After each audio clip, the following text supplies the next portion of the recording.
It's that time again, ladies and gentlemen, and it's certainly been a very long time since we've done one of these. Hello, everybody, and welcome back to The Problem with X. My name is Jack MacKenzie, and joining me are my usual partners, DarkRacing40 and Matty. Welcome along. Howdy. Hello. Matt doing his normal wave. I'm not sure if you want to talk about the interesting thing that's happened in your life, Matt, or is that not something? Nah, well, condolences for me getting married. It's a everyone press F in the premiere chat. I believe. It'll be a premiere. You can press F in the chat for Maddie. F in the chat for myself. He's one like equals one prayer. So let's get to 300 likes. The commiserations of married life. It's been ages since we've done one of these episodes, but we're doing an interesting series today, and I think you'll all like this episode, and it is an interesting one. I don't think a lot of people would have been expecting this episode unless I told you, in which case you will be expecting this. Today, we're doing the problem with Formula 2.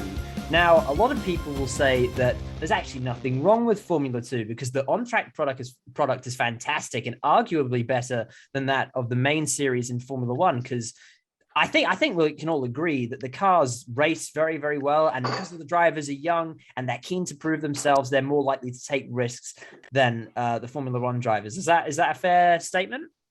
Yeah, I'd say that's a fair statement. Even though this year I'd say that probably Formula 1's actually better. Formula 1 has been quite good this year, actually, to be Yeah. fair. But generally speaking, F2 is very good.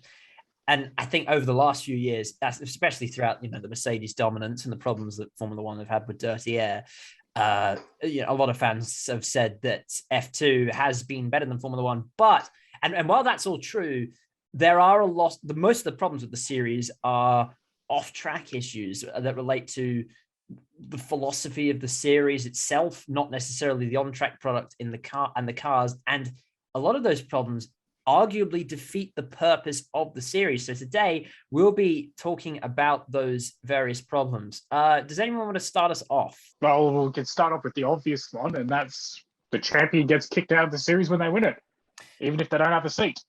That is, a very, very obvious problem. And it's one that definitely needs to be rectified. I mean, look at all the amazing drivers in the last few years that have won the championship and not actually made it into Formula 1, because obviously F2 is supposed to be a feeder series, but if there's no opportunity, then the champions get shuffled out. Case in point, Nyck De Vries, arguably, perfect Formula 1 material, absolutely nothing wrong with him, very, very talented. But he proved it in Formula E. Series. And he did prove it in Formula E, but arguably he shouldn't have been in Formula E in the first place, because he should have been in Formula 1. So that's one instance. I'm sure there's plenty more champions who've won it and not made it in. And not so much in the last couple of years, but I know there have been a few. I don't think in the short term, I think really there has been an issue. I don't know. I know it definitely was an issue back when it was the likes of Ocon that won it, going all the way back. I think Hulkenberg won it as well. But I think it's so harsh in the way, especially if you look at Nyck De Vries, like he won it clearly, and then only to find his seat's gone by he's a Mercedes. It was a Mercedes Academy driver. You go Williams, Force India. Okay, Force India were taken with Perez and Ocon back then, and then the Williams seat ended up getting taken to Robert Kubica, so he's got nowhere to go. I think it was Nicholas Latifi. This is who are we talking about here? Nyck De Vries. So I reckon it was actually Nicholas Latifi that took the Williams seat. Yeah, okay, it was one of those. I think Latifi was part of the Williams Driver Academy though, but he did lose his seat. Well, Nyck De Vries did lose his seat because effectively Nyck De Vries bought his way in. And, obviously that has also been an issue where drivers who have performed very, very well in the championship, maybe not necessarily in first place, but it has happened, where drivers that perform very, very well, they might have finished third or fourth in the championship, as was the case last year. But somebody like Nikita Mazepin or Nicholas Latifi will buy their way into the championship and take up a seat that would have been taken by them. I think it's very harsh to say that Latifi's a paid driver. Considering the caliber that George Russell is, is a generational talent. You're not going to get that often, but No. he's held his own in that seat. Yeah, no disrespect to Nicholas Latifi. Like he's done very well. But Mazepin on a different hand is he's out of control. So would somebody like did Robert Schwartzman have the super license points to get into Formula One? But it was between Mick Schumacher and Robert Schwartzman. Whoever won the championship would have had enough license points. Right. So Schwartzman didn't have enough because he didn't win it. Oh yeah, okay, yeah, that makes sense. But I wouldn't necessarily think it terribly unlikely that that sort of thing wouldn't happen again. It's already happened now. Well, this year there's only really one seat that's in question, and that's Antonio Giovinazzi's seat. Yeah. So if Piastri wins the championship? Oh, no, who's Piastri with? He's an Alpine driver. He's driving, so he's not loan him out. Yeah, so he's got either he can loan him out, but honestly, I don't really see much more options. It's either loan out Piastri or you keep Giovinazzi in there, to be honest. What about Guan Yu Zhou? Who's he with? He's also Alpine. He's Alpine. So pretty much both the Alpine Academy drivers aren't going to get in. That almost leads me to think that maybe Fernando Alonso shouldn't have come back because that has taken away. There's a lot. Alonso's wiped the floor with Ocon though this year. He's been phenomenal because so. But Ocon has won a race. That's not bad. That's a good effort. He got lucky though. That's all part of the game. It's like Pierre Gasly at Monza in 2019. Yeah. Right. So we've mentioned that problem. What would we do to address that issue? I mean, obviously change the rules. I do have a very long-winded answer for certain stuff later of how you deal with driver turnover in the series to make sure everyone who's talented gets a go. But that would be in an ideal world. But maybe you could apply some of the ideas from my ideal scenario to F2 in real life. But I'd be interested to see what solutions you have immediately. It's not an easy fix though. The paid driver is an issue that's been a long time. It's been there for a while. I don't think it's going to, considering how much money it takes to run these cars now, even though it's a controlled chassis, a controlled engine. I think Mechachrome make the engine in those as well. That's right. Yeah. Well, I think it's the ability for people to go, here's 10 million, put me in the seat. You're not going to turn down 10 million if you're the race team. No. But I mean more so. Hang on. Yeah. But that becomes a fundamental issue of Formula One, that the guys need that much money that they have to get. That's a fundamental issue in motorsport at the moment. That doesn't matter what series you're in. Yeah, because everything's costing so much. So then it really comes down to like they're bringing in the cost cap. Like how long before that? I think they've already increased it once. How long before they increase it again? Teams are in Formula One. The cost cap's in now, and teams are taking hits now. So you've seen Verstappen take a hit, Bottas take a hit. Who's next? Hamilton's probably going to take a hit as well. So the cost caps come in and people are still taking hits. They're still going to have to need the years to spend more money. But do you think that if you just would it be easy enough to say, right, the champion's not going to get ejected and they can defend their Formula 2 title if the seat is still available to them? And I think yes. It has to come in eventually. Say if Piastri wins this year, unless Alfa Romeo with Alpine. So you're pretty much talking about a Ferrari junior team letting an Alpine driver use their car. I have to loan him out to do that, pretty much. We've seen it before with Sainz when he went to Renault when he was a Red Bull driver. But, I mean, unless they do that, he's not going to have a seat. And we're already starting to see, look at Callum Island, okay? He hasn't got a seat. He's off an IndyCar next year. So, yeah. Actually, this is something that a lot of YouTube channels have been pointing out, that it's just so many drivers are going out of Formula 2 and Formula 1 and various other places in the Formula 1 feeder series categories to go over to IndyCar because there's just more opportunity over there. And I've said a few times, like, effectively, Formula 2 has become an IndyCar feeder series now because so many people have gone outside. I'm pretty sure Palou was Formula 2 before he went over, or was he Yes, Super Formula? he was. He was representing Japan then for some reason, I think. But yeah, he was. Yeah, so I think that might have been because he was doing Super Formula before then. So yeah. Or it might have had something to do with that anyway. So Palou's gone over, Ilot's going over, Grosjean's come out of Formula One, he's going over, Marcus Ericsson has come out of Formula One and he's gone over to IndyCar as well, and both of them have found quite a lot of success. Well, you've had Lundgaard have a drive this year as well. Yep. Lundgaard's gone over. And there's another Alpine driver. Yeah. I think the issue also stems from the fact that, like, if you're a Mercedes driver, you've got more opportunity to get a seat. They're pretty much fielding 6 cars. Same with Ferrari. They've got Haas, Alfa Romeo, Mercedes with Aston Martin now, and Williams. If you're an Alpine Academy driver, you've only got 2 seats to pick from. If you're McLaren, you've got 2 seats.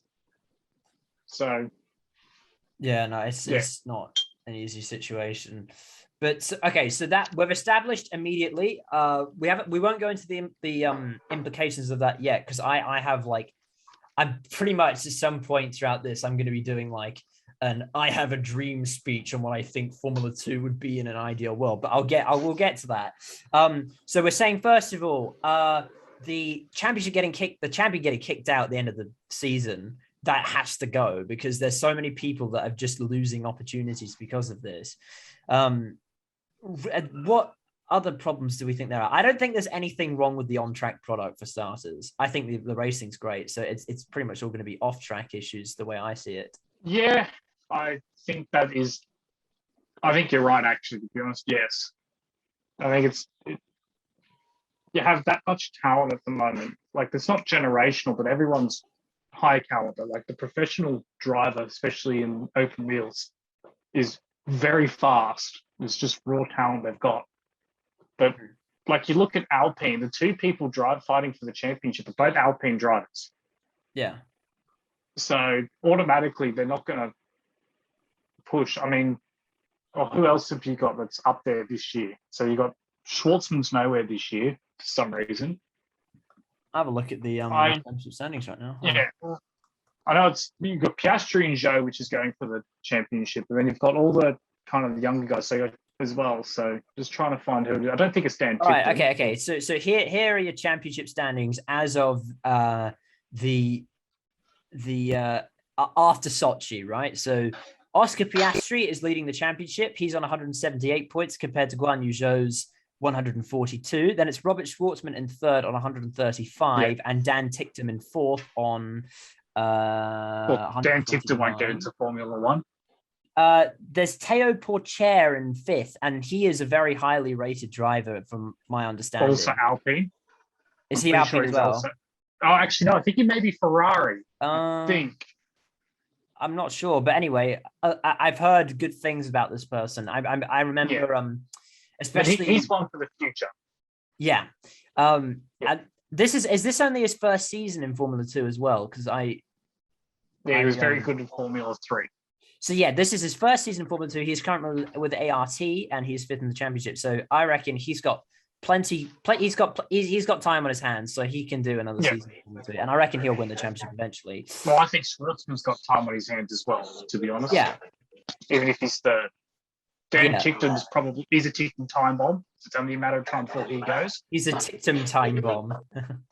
Yeah. It's such a bad part. Well, he's already been dropped by his driver academy after his outrageous comments. You don't do that. He's been dropped by a few driver academies, is he not? So he's been dropped by... He got dropped by Williams this year. He was at Williams driver academy. He got dropped by Williams this year because he opened his gob and said that Latifi was a paid driver live on Twitch. Oh, my gosh. Why would you... Why? Yeah, exactly. Just keep your mouth. All you have to do is keep your mouth shut, and you get a seat, pretty much. But okay. So far we've pretty much talked about various Formula 2 drivers, and we've addressed one of the issues. Does anyone else have a real genuine problem with Formula 2? Well, actually, we did mention, Maddie. You said whilst we were preparing for this, you wanted to talk about driver academies, or have you already kind of touched on that with Alpine? I think driver academies is actually probably more of a Formula 1 issue than Formula 2. It starts at Formula 1 and just stems down to 2 and 3. Right. So yeah, we'll cover that on when we inevitably do Formula One.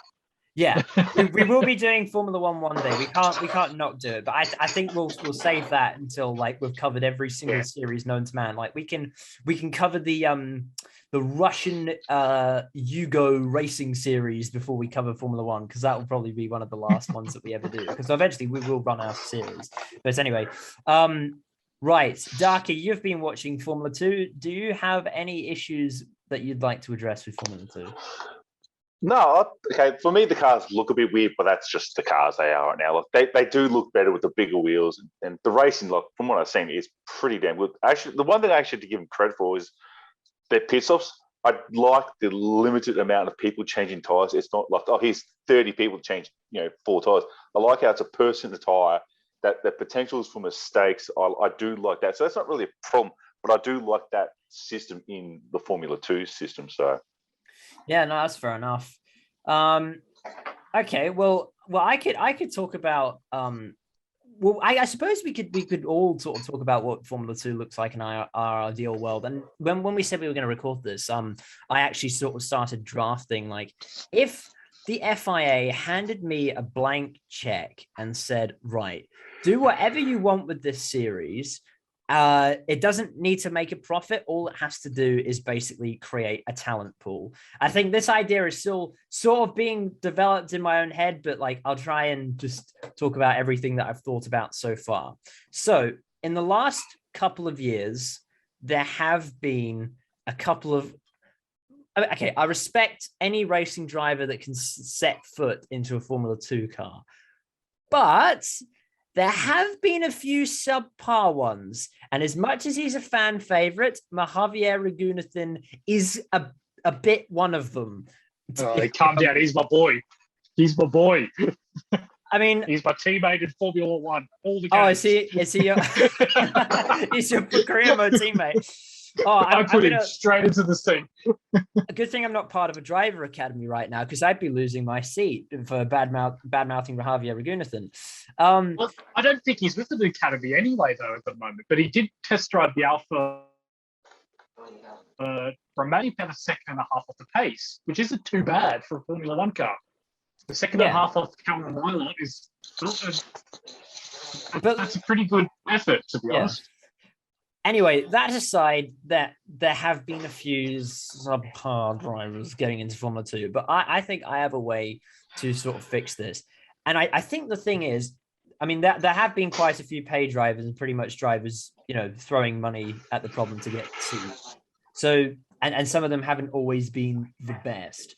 But I think if I was given the blank check to do whatever I wanted with Formula 2, and this would probably seem very radical, but you have to consider, is Formula 2 like just mini Formula 1, or is it generating a talent pool? And if the one goal is to generate a talent pool, here's what I do. This is very radical, by the way, and a lot of people would probably disagree with me, but I would probably take inspiration from restructure the Formula 1 ladder to sort of be like the W series, in that there's no teams and drivers pretty much only get in on a merit. Now, I know this is a very radical idea, but basically I think the teams have, and this sounds a bit weird, but the teams have too great of an interest in the drivers, and they'll accept money from the drivers, and maybe some drivers get overlooked because they don't have the financial resources. So what you do is you do all that up to a point, be it like Formula Regional, or they don't have European Formula 3 anymore. I think it's called like, what's it called? It's called like European Formula, no, is it Formula Masters? I can't remember. What did it become? Sorry. It's called something else now. But anyway, like pretty much what you do is like, there can be, you have all your teams and all those formulas and stuff, and you can accumulate super license points in those series. But then when you get to FIA Formula 3, pretty much what I do is have a test for talented drivers, and you have to have accumulated a certain amount of super license points by this point to be able to do it. You do the test, and the best drivers get in. So this is effectively what happens in the W series. You might have to pay a bit of money, and you get in. And effectively, there's no teams. It would all be run by a certain organization. So really, you only have the best drivers on the grid, and then each of the drivers' cars, they could have driver sponsors on it because obviously, want to attract sponsorship money. But in the development road of Formula One, going up from FIA Formula 3 to Formula 2, money is less of a factor. So pretty much the only thing those drivers would be doing is developing their skills and maybe accumulating certain financial resources. Then the big teams pretty much pick from a talent pool of drivers that got in effectively on merit alone, maybe with a bit of financial resources throughout some of the junior categories like the Formula Regional Series and Formula 4 and all that sort of stuff. But I reckon like that's in an ideal world where if you gave the series to me and I said, okay, I'll do whatever I want with it, that's pretty much what I do. And I know getting rid of teams is a very radical idea, but that's sort of what I do. From what I say, you're not really trying to get rid of teams. You're trying to almost eliminate the paid drivers whose skill isn't quite there. That's from what I heard just then. It's like, if you can eliminate the paid drivers who are not quite there, they might be good, but they're not there. But they're taking up all the seats and the opportunities. If you remove them, then the more skilled drivers will come. Probably to add to yours, just what I'll do is like all the people who want to race in the series, the teams have to put up a little bit of money. They have some sponsors that goes in the car. But then generally, all the money has to be paid to the FIA, and all the FIA is pay all the teams, the drivers, the mechanics, for them to race in that series. Therefore, you eliminate the financial incentive of the teams. But this keeps them running. It's like, we're not here to make you money. This is to keep you going, like to keep your cars on track, keep everything serviced, keep people employed and stuff. So if the FIA goes, right, everyone gets equal amount, you're all getting paid by us. So there is no incentive to go, oh, well, we're going to get this driver because he's going to pay us $20 million to race cars. Like, no, he's made on merit. You guys have to pick from the pool, but we're paying all you guys. So it's irrelevant what drive you have in your car because, all your cars are typically the same. And if all the money's come from one point, then there's less incentive for them to go hunting paid drivers.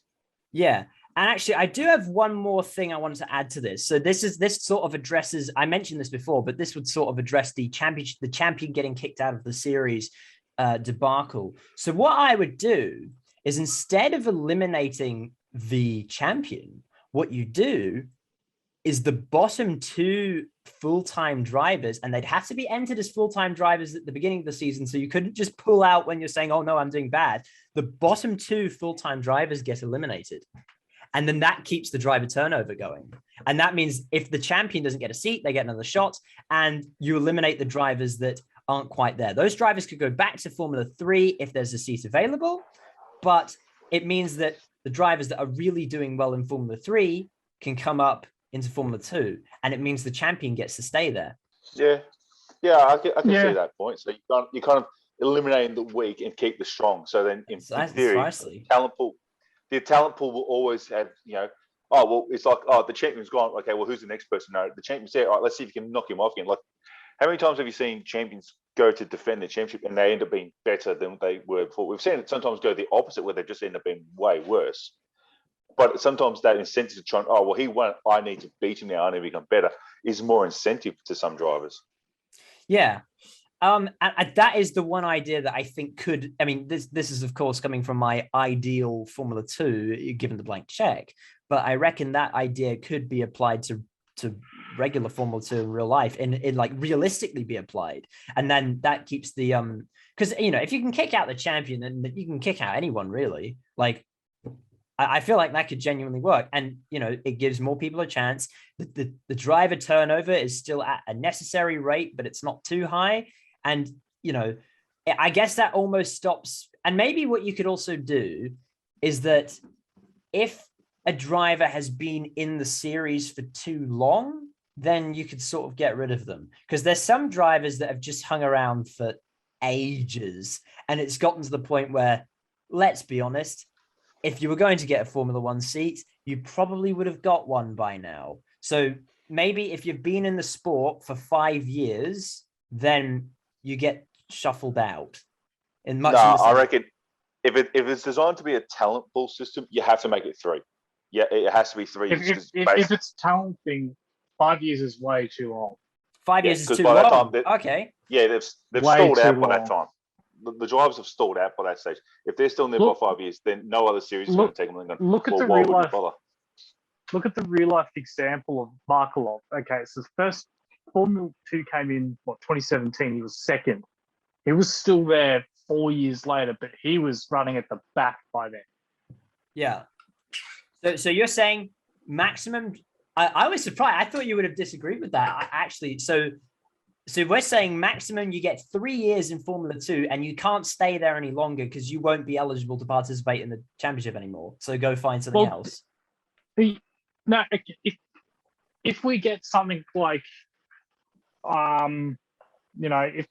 if he's in there for 4 years and he's constantly winning every single championship and still not getting a seat, maybe that's when you probably go, fair enough. But yeah, okay, right.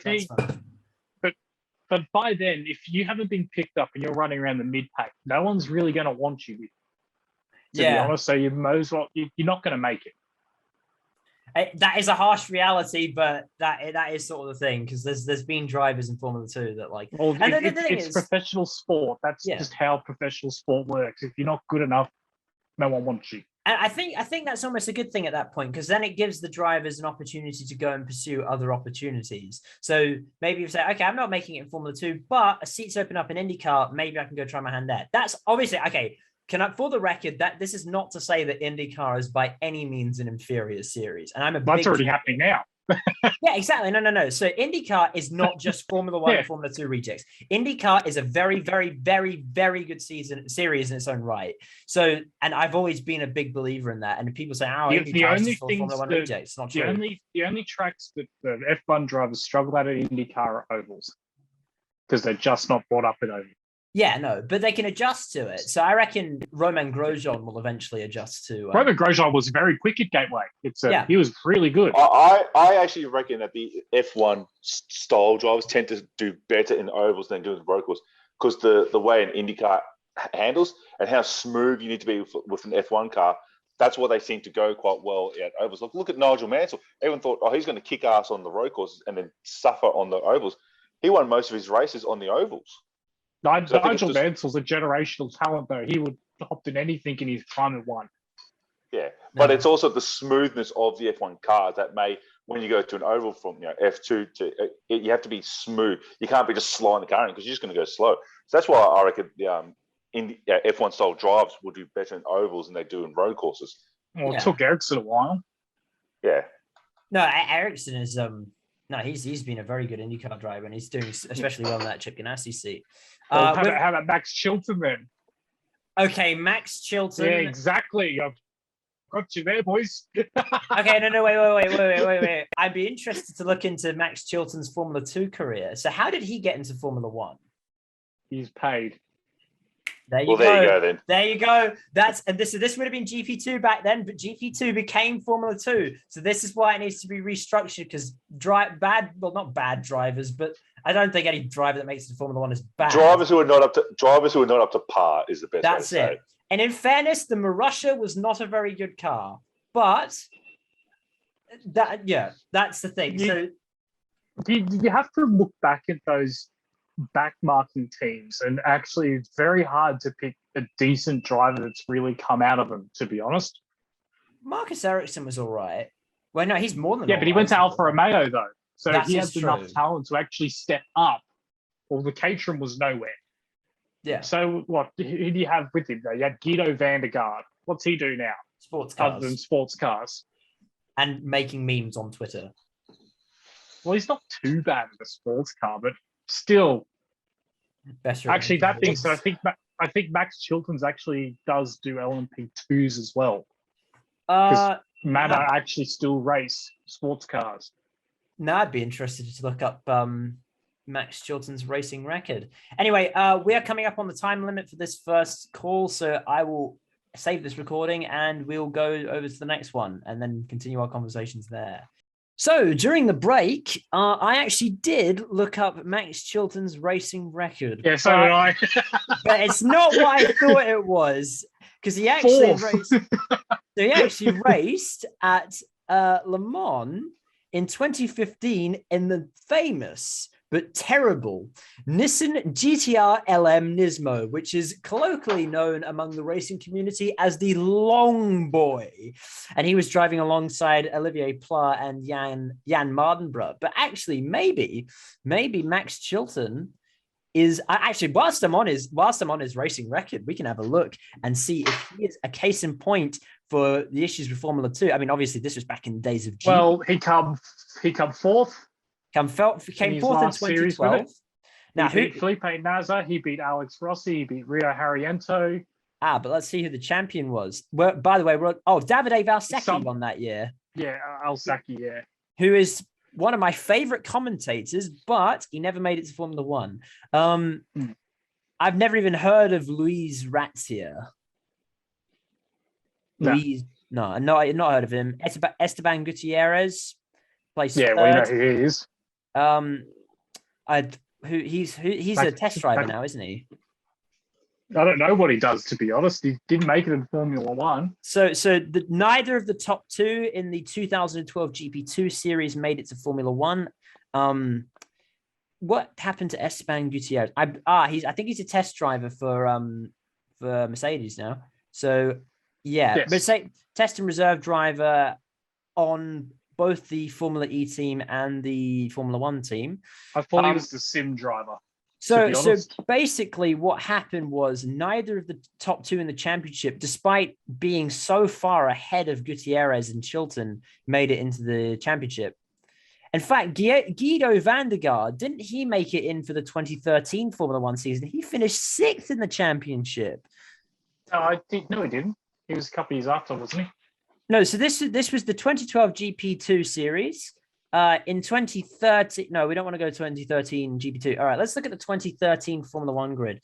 I probably should have screen recorded this or something, but anyway, Formula 1 World Championship, right, 2013. Oh, I've actually looked up relatively recently. So basically, for the audience, we're fishing through Wikipedia to see what drivers from GP2 or Formula 2 have made it into Formula 1 and maybe didn't deserve to be there. So Guido van der Garde he was on the grid for 2013 in Formula 1. So this is a man who finished in the Caterham. Yeah, he finished 22nd in the championship behind Haki Kovalainen, who only did 2 races. So that's not a good sign. Max Chilton finished last. Esteban Gutierrez. But that Virgin or whatever it was called back then. It was the Marussia. That was a terrible car. Nice save, by the way, Maddie. Okay, so basically, in 2012, okay, was the HRTs there? No, 2012 was the last year for the HRT. So we're basically going from the 2012 GP2 series to the 2013 Formula 1 World Championship. So I'm not sure how different GP2 is to what Formula 2 is now. I'm assuming there are quite a few differences. But basically, what we've established is, and I think in that regard, maybe it's actually gotten a bit better. Neither of the top two in the 2012 series made the championship, but there were drivers finishing in 4th, 6th, making it to Formula 1 and performing pretty badly. It's hard to perform anything else other than badly if you're in a Caterham and a Marussia. Esteban Gutierrez was in the Sauber, I believe. The Sauber was really bad then. Sauber was not great. Actually, the Sauber was the 7th best car on the grid. Out of 9. No, out of 11. Out of 11, actually. Okay. Actually, it was better than the Toro Rosso that year. Who was his teammate? Let's have a look, shall we? Hulkenberg. Where's the entries? Hold on. So we're going to look at Sauber. It was Hulkenberg and Gutierrez. Where did Nico Hulkenberg finish? Hulkenberg was 10th in the championship. Yeah. You're talking about someone that did win GP2, though. Yeah. So what we've established is, I mean, this is probably all irrelevant now because Formula 2 is different to GP2 and different in a number of ways. But the problems about paid drivers and drivers that kind of lack, I mean, they're not bad drivers, but they lack the caliber that's just required to do very, very well in Formula 1.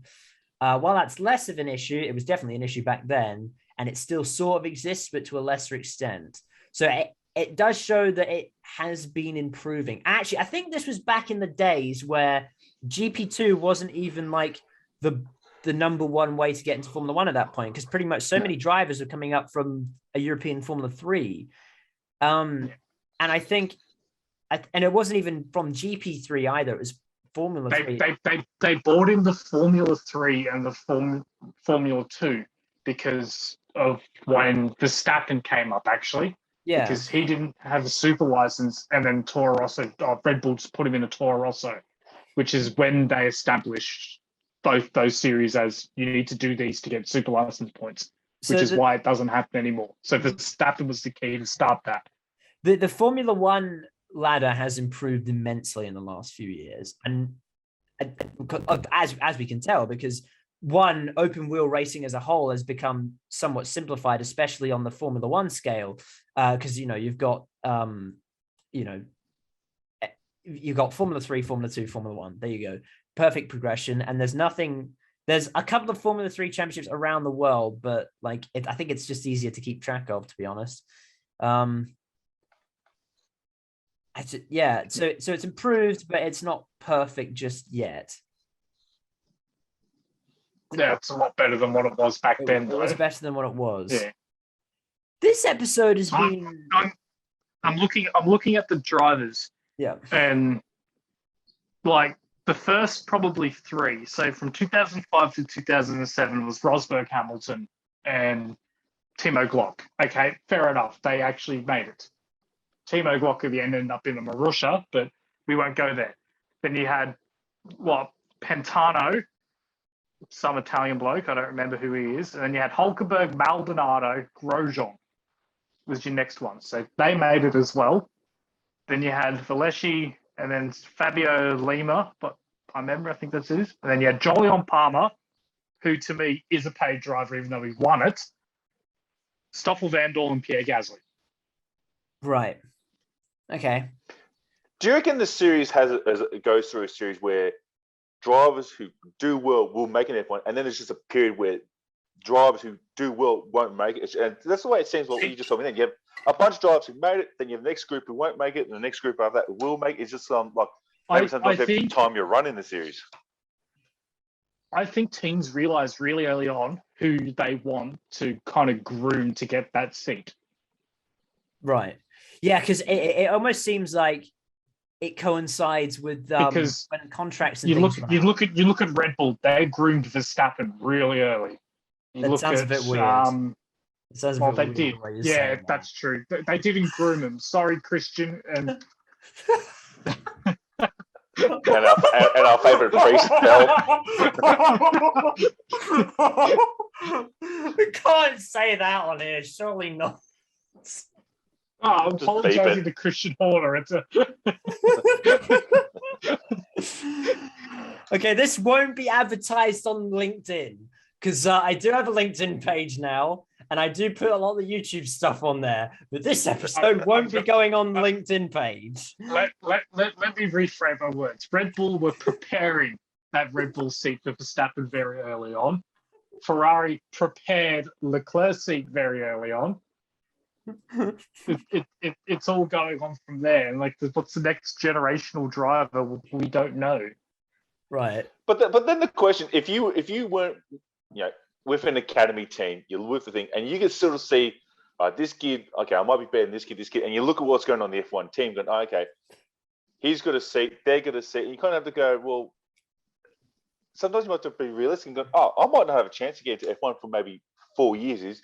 Why would you even bother them if you go, I want to make F1? If you can't get with the team you want to be, then why would you even bother to go? You have to get to a point going, yeah, stuff this, I'm out. And I'm just going to go. I think that's what Will Power did. So, I mean, obviously, Formula 2 and its current guys didn't exist when he was doing this, but he basically got to a point where he said, right, I can either keep trying the Formula 1 feeder series ladder forever, or I can go to the US now, get paid, and have a cool career in a really, really good team. And I think that's what a lot of drivers are actually doing now, because they're beginning to realize, wait, everyone's like pretty much every driver apart from Antonio Giovinazzi, their future is secure and their contracts run for quite long. So like something like Charles Leclerc's contract goes for ages. Lewis Hamilton's contract goes for ages. Everybody's contract goes for ages. So that means there's going to be no opportunities opening up. So it's what's the point? So I think that's a genuinely good point. He tested in 2004 with a Minardi with Will Davison. Right. Got approached by Renault for Carlin. This is Will Power. And then this Will Power, then did the A1 GP, and then went off to Champ Car. Right, yeah, that's the thing. And I mean, obviously, I think that's probably happened for a long time, but it seems to have happened so much now in like the last year that it's actually gained like a significant amount of attention. Well, it's kind of branched off now too. Like everyone says that Formula One's the top, but you look and kind of IndyCar's starting to drag its way up now. And Formula 2 seems to be a feeder series for both.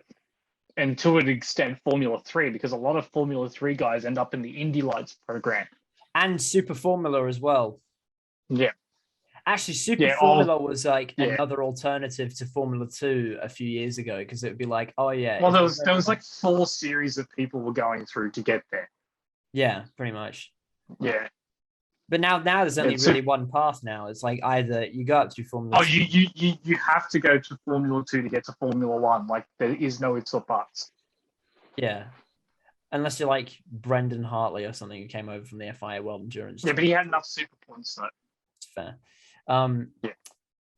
Right. Well, he was World Endurance Championship there. So this is I've noticed this has been a very different episode of The Problem with X, where we've basically just been looking at a lot of like historical evidence and just things that have happened. Well, the racing is, if the racing's good and like there's not many fundamental issues with it. Well, but if you've got all these issues going on, yeah, but if you've got all the issues happening in the background, well, that's where the problem with the series is. And if you can eliminate all the background stuff, then everything should technically flow smoothly. But you know, if it's not going well in the background, then it ends up becoming a nightmare. So what do you do realistically? What was it? What do you do realistically? Yeah, that's hard. That's really hard. I reckon the bottom 2 getting eliminated and the champion not being ejected might actually be a good starting point of something you can realistically do. What happens if you need that driver? You go with young talent and he just doesn't suit to the car. You could have yourself a situation where you get your guy, you know he's a talent, just not ready for Formula 2. But would they finish last though? Very easily can. You don't know how bad of a season can go. That's true. You'd just be very unlucky. Like, the minute you change that, someone's going to have a terrible season and end up getting pretty much relegated. A lot of mechanical failures and crashes. Yeah, that might not be their fault, but then they'll Damon Hill arrows it pretty much. Yeah. Yeah, there has to be an incentive to say, look, take a step back for a year. You have to say, Josh, look, maybe take a step back, do 33, and then we'll bring you back. Like, you have to give them an incentive to come back, though. If you say to, you're terrible, get out, you have to go, all right, take a year, do something different, and then if you still want to, you have to give them the option, all right, cool, we're going to bring you back into, you know. But then you're having to force people out, you know, unfortunately. I don't think, like, if that happens, I don't think taking a step back and going to Formula 3 is the answer, though. I really don't. I think they might have to just jump aside and just do a different series in general. Yeah. You have to do a sideways move. You can't go backwards. You have to go, all right, well, so maybe F2 to state Super Formula, or maybe do some LMP3 sports car racing, or maybe go over to America, try Indy Lights, you know? Do that. So we're saying if the teams stay, they say, right, we can, if you go off for a year, then we can have you back in Formula 2. Yeah. But then the question, like with everything, it always comes down to money. Like where the teams get the money. If some driver says, "Oh, I'm going to go bug off to America," and they're expecting to go, "You're going to take a year in America, develop something, come back." Then someone says, "No, I'm going to stay in America." They're like, "Oh, well, we now need to find someone who's going." You know, they're expecting so much money, and they find, "Oh, well, I can get less money." It kind of can screw the teams over. That's what I'm saying. Maybe not the correct way, but maybe have all the teams funded by the FIA is the way that they don't have to worry about that too much. Then, Yeah, it's a weird thing to think about. Like the teams are getting funded by the government that runs a series, but that can technically eliminate some issues. It will cause more issues. You can sort of see, like any government issue always tends to screw up with money and stuff like that. But it is a way you can technically solve half those issues. but then it gets to the point where it's saying, right, we're going to take a wealthy driver, not from the standpoint of we need to take him just to financially get by. We take him because we can make an additional profit. That's always been the case, because ultimately, in the end, Formula One's a business. Yeah. Yeah. So have we gotten to the end of this and said, what can we actually do? Because the main problem, the problem with Formula 2 when you come down to this really stems down from Formula 1. Like it's Right. The issues from Formula 1 it all comes down from the parent category, and it just stems down to the rest of it. It's bad parenting on F1's behalf. They're not disciplining their child enough. Fair enough. That's a good way of putting it. So have we basically just identified a lot of unfixable problems of Formula 2 effectively? Yeah, just get rid of F1. Yes. Get rid of F1 and have F2 be the controlling interest in the world of open wheel racing. Brilliant. Yeah, problem solved. Problem solved. I don't want to lose good to Steiner. It's a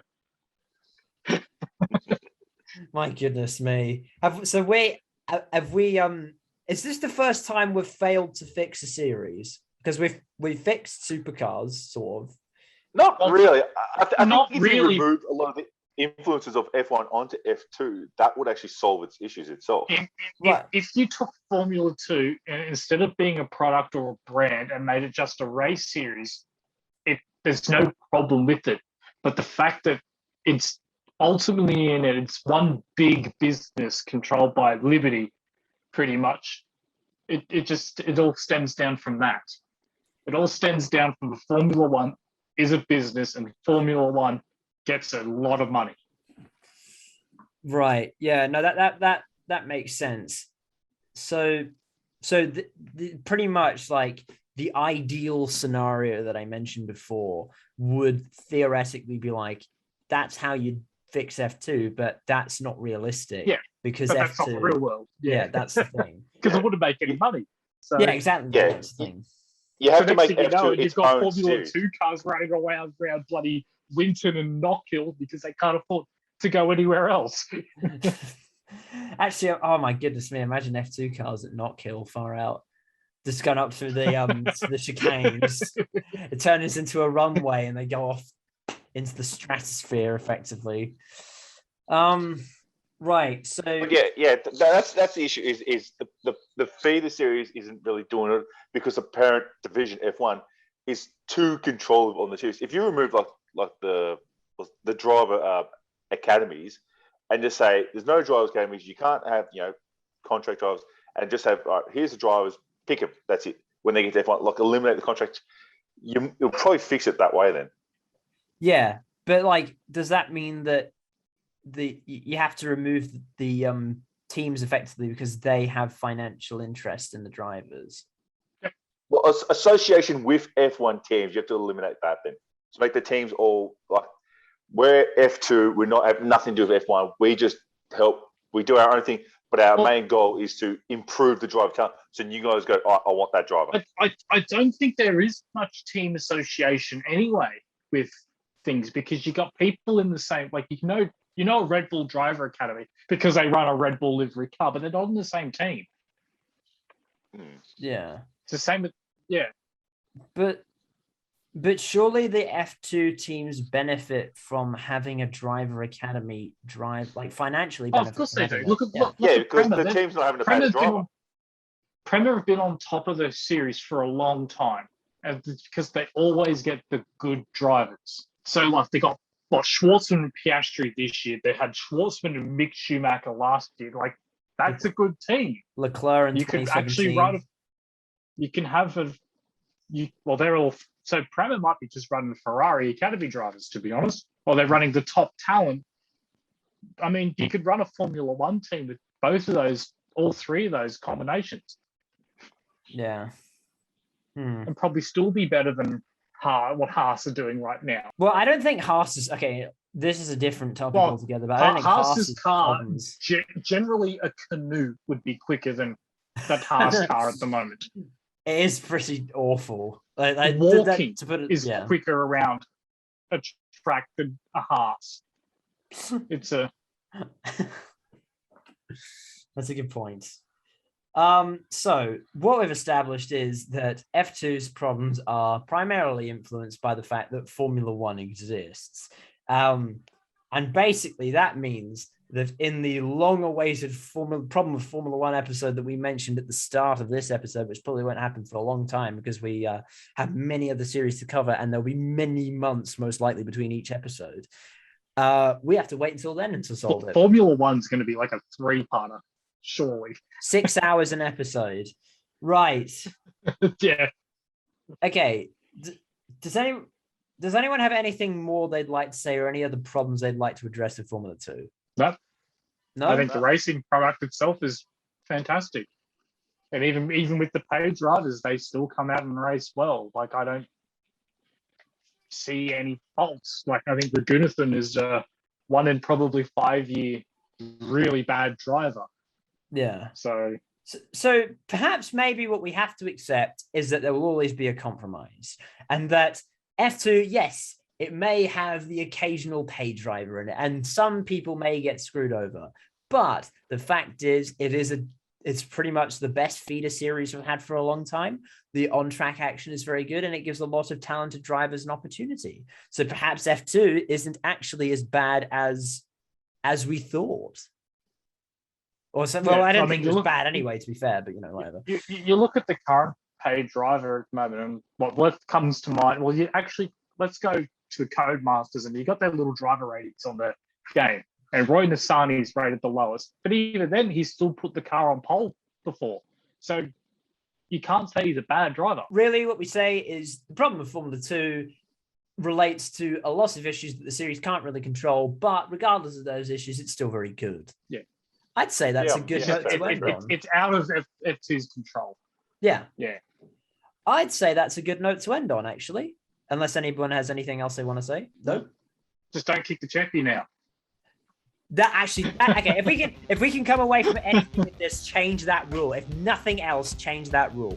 And I think on that note, it's time to end. Thank you, everybody, so much for watching. Thank you to Darky, and thank you to Maddie for coming along today for another episode of The Problem of X. We'll be back at some point in the future. I don't know. There's many things that are going on. On the cards. On the cards, exactly. Anyway, so comment below. What did you think of today's episode? Do you agree with our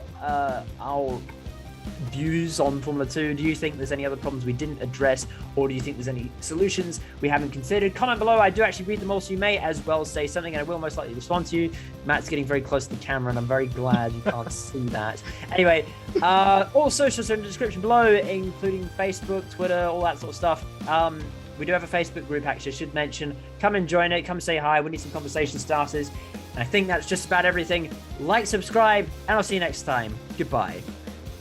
Press X in the chat for Maddie's marriage. that would have